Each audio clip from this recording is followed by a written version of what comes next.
इसके पीछे बहुत बड़ा सत्संग है। मेरी बेटी ने 12th क्लियर किया और उसका कनाडा जाने का प्लान हुआ। सब कुछ रेडी था।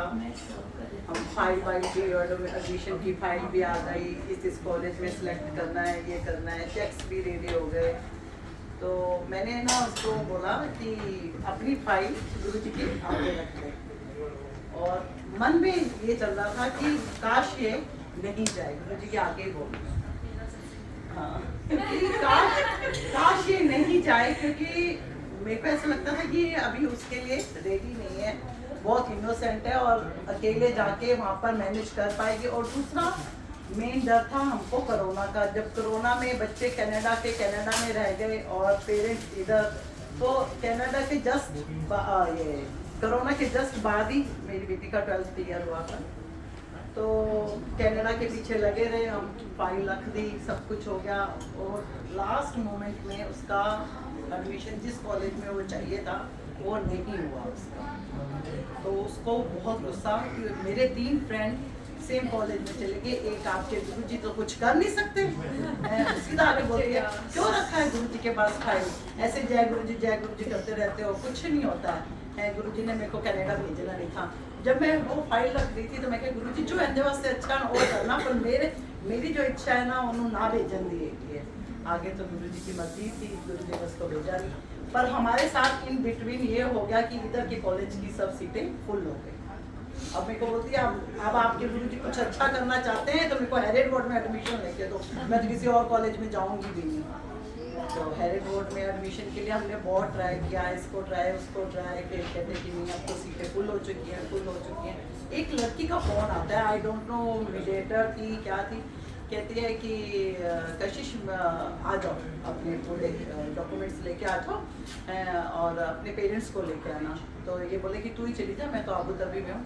तो मैं गई तो ना लड़की मेरे को मैंने किसी का रिश्ता करवाया था तो उसकी सिस्टर निकली। तो बोली अरे सिमरन आंटी आपकी बेटी थी क्या, चलो एडमिशन इज डन। अच्छा सा डिस्काउंट भी 18,000 हमको डिस्काउंट दिलाया। पर मैंने कहा मेरी कशिश ने बोला उसको बोलो कि मेरे को फाउंडेशन +1 ईयर 1 एक ही साल में करना है। तो वो की टफ है क्योंकि ओ लेवल का बच्चा है और 12th के बाद है, उसने 13 भी नहीं की थी मेरी बेटी ने। तो देखो गुरुजी ने कैसे उसको, अच्छा हुआ वो कनाडा नहीं गई, कनाडा जाती थी तो बहुत बुरे फंसते थे वो। तो क्या हुआ, उसने कहा कि वैसे तो होता नहीं है ऐसे एडमिशन कि फाउंडेशन भी करेगी, ईयर 1 भी करेगी। आंटी आपने तो डिस्काउंट भी पूरा अच्छे से हो गया इसका, चलो मैं कर देती हूँ, देखा जाएगा। तो सितंबर टू दिसंबर उसका फाउंडेशन था एंड जनवरी टू जून तक उसका ईयर 1 था। तो इसने फाउंडेशन किया, इसका रिजल्ट आता है 59.2 और 60 वाला क्लियर। उन्होंने फिल कर दिया इसको, कहते हम ईयर 1 में नहीं लेंगे, हम तो इसको उसमें लेंगे फाउंडेशन में लेंगे। तो मैंने कहा फीस कहती वापस इतनी फीस जाएगी, वो रिटर्न नहीं होएगी। जो ईयर 1 की आपने फीस भरी वो रिटर्न नहीं होएगी। वो अभी उसके 6 मंथ भी वेस्ट ही हो गए समझो। मैं कि फाउंडेशन के लिए वापस अगेन सितंबर सेक्शन स्टार्ट हुआ, वो तो हो गया कि मेरे को अभी इस कॉलेज में नहीं पढ़ना। तो जनवरी हमारा 28 जनवरी हो गया। इन बिटवीन राजा अंकल की डेथ हो गई थी तो उनकी फैमिली इधर थी, तो मैं उस प्रोसीजर में लगी हुई हूँ। तो उसका फ़ोन आता है कि मम्मा मेरा किसी कॉलेज में नहीं हो रहा, आप तो ना लोगों के काम करते हो। तो उसने ऐसे मेरे को बोला ना फ़ोन करके, मैंने जिस कॉलेज में अप्लाई किया था किसी कॉलेज में मेरा नहीं हो रहा। तो मैंने कहा कि कशिश ऐसे नहीं बोलते हैं। तो कहती आप बस ना घर आओ नहीं, आंटी के साथ रूल दे रहो। ऐसे बोला कि आप सुबह से निकले हो। फिर उसके बाद 29 को मेडॉक कॉलेज में हमको एक सर से मिलना था। उन्होंने बोला आओ आप मीटिंग करो, मैं एडमिशन दे पाऊँगा, आई एम नॉट श्योर। तो अब सर का कुछ मेरे को पता आता नहीं था, इसलिए बात की थी कि आप बस मैसेज चलो। और इसके बीच में मेरे हस्बैंड बिल्कुल राजी नहीं थे कि हम किसी और कॉलेज में मूव ऑन करें और अगेन ईयर 1 करें, ये नहीं करें। हालांकि उसको सर बोल चुके थे कि 99% तुम्हारा ना है, मैं जनवरी टू दिसंबर ही दूंगा ईयर 1। ये कहती थी सितंबर तक, जैसे मेरे फ्रेंड्स ईयर 2 में जाए मैं भी ईयर 2 में जाऊँ। तो चलो हम गए तो वो सर था बिल्कुल ब्रिटिश था और वो उसकी इंग्लिश तो मेरे सर से बिल्कुल पार हो रही थी। बोलती जा रही मैं बोलती जा रही हूँ, कहता no chance no chance no chance ऐसे कैसे। तो कशिश मेरे को मोबाइल अपना आगे करके कहते he is not understand your English. तो मैंने सो व्हाट, इसका प्रॉब्लम है ना, मेरा प्रॉब्लम है। तो मैंने कहा वो अंडरस्टैंड नहीं करे तो उसका प्रॉब्लम है। तो इतने में ना मेरा उसकी नेम प्लेट पर ध्यान दिया, जैसे मैंने बोला उसकी नेम प्लेट पर ध्यान दिया, मुझे राज राठौर। मैंने कहा ਤੁਸੀਂ पंजाबी हो?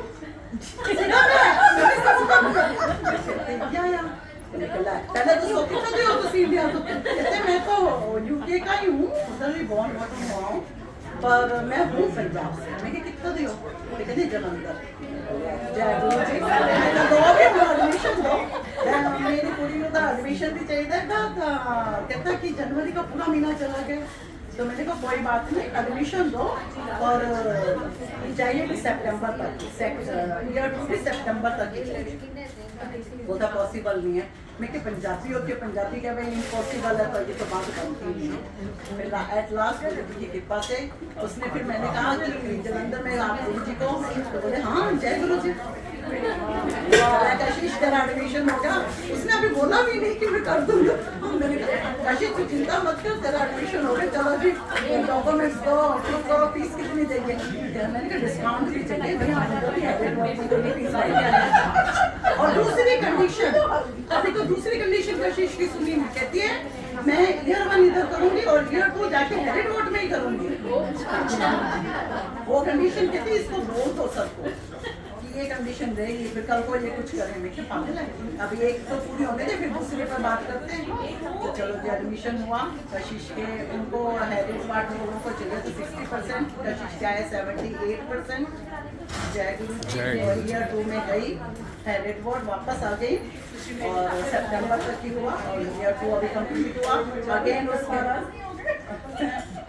उसमें भी अच्छा हमको डिस्काउंट मिला। देखो गुरुजी ने उधर हम लोग 71,000 से 56 करवाया और उनसे मैंने जाके फीस वापस रिफंड ली ईयर 1 की, जो कि चांस बिल्कुल नहीं था। वो बोलता है चेक ना आएगा आपके अकाउंट में, जब तक चेक नहीं आया उसका मैंने जीना आराम कर दिया। चेक तो भाई मेरे अंदर तो आई है, मैंने मम्मा ऐसे नहीं होता है।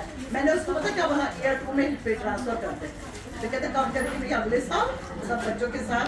कहते ईयर 1 तो आपके दूसरे कॉलेज में कराने में 100 बात, तुम दे नहीं रहे हो एडमिशन, सिर्फ 0.8% से नहीं दे रहे तो क्या करेंगे? तो हमने उधर उसकी फीस ट्रांसफर कराई, उधर हमारे सिर्फ 30,000 लेकिन मैंने उसमें भी हमारे 20,000 रुपये बचा दिए। तो गुरु जी की सारी माया थी कि कैसे कैसे उसका करना था। अभी फिर आगे उसका अच्छा स्कोर आया, यहाँ तुमने बहुत अच्छा स्कोर किया, तो ऐसे ऐसे करके। और दूसरा सत्संग मेरा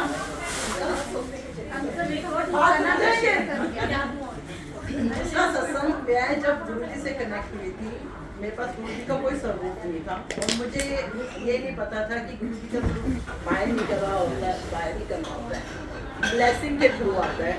तो मेरे पास गुरु जी का स्वरूप आया 11 अप्रैल को मैं कनेक्ट हुई। मेरे को पहले ब्लेसिंग दी गुरु जी ने, मेरा ये ब्रेसलेट मिला के।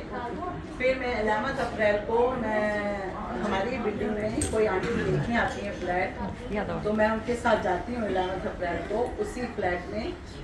वहाँ पर गुरु जी का स्वरूप पड़ा था, मेरा कोई ध्यान नहीं है। हम फ्लैट देख के आ जाते हैं, वहाँ यार आंटी इधर शिफ्ट हो गई, ये हो गया वो हो गया, सब कुछ हो गया। तो मैं देख के वापस आ जाती हूँ, पर मैं उधर गुरु जी के स्वरूप पे ध्यान भी नहीं जाता है कि नीचे बैग में गेट के पास गुरु जी का स्वरूप पड़ा है। फिर मैं जाती हूँ, आंटी ने बोला कि अभी तो मैं फ्लैट देख के जा रही हूँ, मेरे हस्बैंड के साथ आऊँगी मैं सैटरडे को। मैं क्या आंटी आ जाना, उस दिन मैं जा ही नहीं रही हूँ। आंटी मेरे को कहते नहीं सिमरन तू चलना, तू। मैं क्या आंटी अभी सिक्योरिटी आपको पहचानता है, वो आपको दिखाएगा फ्लैट, क्यों नहीं देख रहे हो आप? लेकिन नहीं तू चल। तो मैंने कहा चलो ठीक है। तो वो फ्लैट में दोबारा मेरे को गुरुजी ने भेजा, मैं उधर दरवाजे के पास खड़ी कि आंटी आप देख लो, मैं तो बार बार नहीं जा रही फ्लैट के अंदर। तो आंटी अंकल देखते रहे, फ्लैट देखते रहे, पता नहीं एकदम मेरी ऐसे नजर पड़ी। मैंने कहा ये बैग में क्या रखा है? देखा गुरुजी का स्वरूप, वो स्वरूप मैंने दुबई में किसी के पास नहीं देखा। वो स्वरूप, इतने स्वरूप गुरुजी के देखे, पर वो स्वरूप मैंने दुबई में किसी के पास नहीं देखे। अमित अंकल के घर इतने स्वरूप है, पर वो स्वरूप नहीं है। तो वो स्वरूप उन्होंने अच्छे से बैग में रख के दरवाजे के पास रखा। तो मैंने वैसे जैसे देखा तो मैं नीचे चली गई। आंटी कहती कहाँ जा रही? मैं कहा आंटी आ रही हूँ, आप फ्लैट देखो। मैं नीचे गई तो मैंने सिक्योरिटी से पूछा जो उनके घर का सामान है, कहते टच भी नहीं करना किसी चीज़ को। तो मैंने कहा क्यों? कहते कि उनका बैंक का कुछ है तो टच नहीं करना। तो मैंने कहा मैं तो ये बैग लेके मेरे को ये चाहिए। तो क्या लगेगा इसका फोटो? तो मैंने कहा ही इज़ माई गॉड। तो कहता कि जाके तुम बात करो वो रशियन है, वो समझे ना। नो नो डोंट टच, बोला नो नो डोंट टच। मैं क्या भाई दे दे, तू थ्रो करेगा तो हमको दे दे, क्या देना जा रहा है? तो उसने ऐसे करके मेरे को दे दिया कि ओके टेक इट। तो मैं घर पर लेके आती हूँ गुरु जी का स्वरूप। तो मेरी एक फ्रेंड है जो सोनिया आंटी अभी कनेक्ट हो चुकी हैं, उन्होंने मेरे को बोला पागल है, पता नहीं वो आंटी किस कंडीशन में गई और तो किसका फोटो लेके आई है। मैं कि गुरु जी का ना जिनका मैं सत्संग सुनती हूँ ना, मैं उनका फोटो लेके आई हूँ। तो तब तक तो ये भी नहीं पता था कि स्वरूप बोलते हैं, फोटो लेके आई हूँ। तो मैं उनका लेके आ गई। तो उस जिस दिन मैं लेके आई उस दिन ही रात को जैसे मैं फेसबुक खोलती हूँ तो आता है कि गुरु जी का स्वरूप अपने आप गुरु जी तय करते हैं कि किसके घर में कौन सा स्वरूप जाना है। मैं कि जय गुरु जी, आज तो आपने मेरे को चूज कर लिया। तब तक भी ऐसे था ओके कि चलो स्वरूप मिल गया, वो थ्रो करते थे, मेरे को मिल गया। उसके बाद 1 साल होता है पूरा, मंडे का दिन आता है क्योंकि वो 2020 था तो 29 का महीना था। तो मंडे का दिन आता है। एक दिशा आंटी हैं जो नादा में रहती हैं, वो सुबह वो नई कनेक्ट हुई, सुबह मुझे फ़ोन करती हैं कि सिमरन आंटी सत्संग है, कहीं सत्संग है? तो मैंने कहा नहीं भाई कहाँ से सत्संग। पहले मैंने उसका फ़ोन नहीं उठाया। मैंने कहा ये वापस आ गई सत्संग नोटिफिकेशन में आ गया कि वो पूछ रहे कहीं सत्संग है, कहीं सत्संग है। मैंने कहा कि बार आंटी एक ही क्वेश्चन पूछते हैं सत्संग है, सत्संग है, मैं कहाँ से सत्संग लेके आऊँ, वो भी मंडे का स्पेसिफिक। तो दिशा आंटी ने पूछा और 11 बजे अमित सुदन अंकल मेरे को फ़ोन नहीं, आंटी ने अंकल के नंबर से फ़ोन किया है, वो तो नंबर मेरे पास फिट नहीं था। तो अंकल आंटी कहती है आंटी सही हो, मेरे नंबर से तो फ़ोन नहीं उठा रहे हो, है मेरे अंकल के नंबर से फ़ोन उठा लिया। मैं क्या है सॉरी दिशा आंटी, मैं सो रही थी। कहती मंडे का सत्संग बता दो आंटी, मेरे को आज जरूर अटेंड करना है। मैं क्या अभी तक तो दिशा कोई सत्संग नहीं है, फिर भी अमित सुदन अंकल से पूछ ले। तो अमित सुदन अंकल को फोन करती है तो अमित सुदन अंकल कहते मेरे को तो पता नहीं है सत्संग, फिर भी मैं सिमरन आंटी से पूछता हूँ। उन्होंने अपना मत्था वापस मेरे ऊपर मार कि अब सिमरन आंटी से पूछते हैं। 12 साढ़े 12 बजे अमित सुदन अंकल का फोन आता है, कहते सिमरन आंटी सत्संग कितनेगा?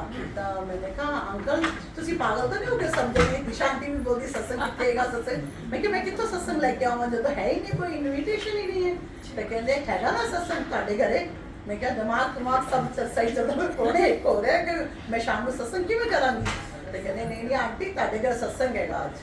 तो मैंने कहा आंटी अंकल कह जी गला कर रहे हो, सत्संग नहीं है। तो इतने में ना सृष्टि आंटी को भी उन्होंने कनेक्ट कर लिया जो कि शादी करके जा चुकी हैं। वो आंटी बोलती है आंटी कुछ नहीं होता, एक सिंपल सा सत्संग रख लो, गुरु जी की कॉलिंग है मंडे का सत्संग रखो, है कोई बात नहीं, संगत छोटा सा मैं ये चाहिए होगा। दिशा आंटी कहती है उनको भी कनेक्ट करती है चाय प्रसाद मैं ले आऊँगी, आप ना लंगर प्रसाद बना लो। तो मैंने कहा लंगर प्रसाद क्या बनाऊँ? उस दिन मैं सुबह उठी थी मंडे को, तो मेरे को 1-2 किलो दही का डब्बा मेरे फ्रिज में दिखा, जो कि हम वो कर्ड कभी भी नहीं खाते।